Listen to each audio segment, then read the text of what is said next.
ආයි බොහන් අද අපි ඔයගලට පෙන්වන්නේ Nissan Serena e-Power vehicle එකක් ෆ්ලඩ් එකට අහුවෙච්ච මේ පාර ෆ්ලඩ් එකට අහුවෙච්ච සම්පූර්ණ දවස් දෙක තුනක් වතුරෙන් යට වෙලා තිබ්බ vehicle එකක්.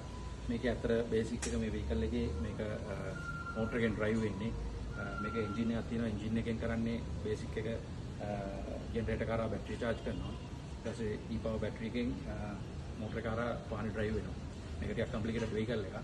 මේක සම්පූර්ණ හානි වෙලා තියෙන hybrid battery එකට ඔක්කොම ECU dashboard ඔක්කොම harness ඔක්කොම අපි one by one බලමු මේකේ කොහොමද repair කරන්න විදිය step by step අපි දෙන්න videos කරන විදිය ඔයගොල්ලන්ට මේක ඇත්තටම motor එකයි generator එකයි දැන්ටමත් මේ බඩුවක් පේනවා මේකේ වතුර ඇවිල්ලා මේක flood වෙලා මේ හානි වෙලා තියෙන්නේ අපි බලමු ඉතින් තිබ්බ තත්ත්වයට කොට ගන්න ප්‍රධානම දේ තමයි අපි මේ වගේ vehicle එකක් repair කරාම මේකට 3 years warranty එකක් අපි දෙනවා අපේ flood vehicle record එක වාහන 45කට වැඩි බලමු මේකත් කොහොමද තිබ්බ තත්ත්වයට කොට දාන්නේ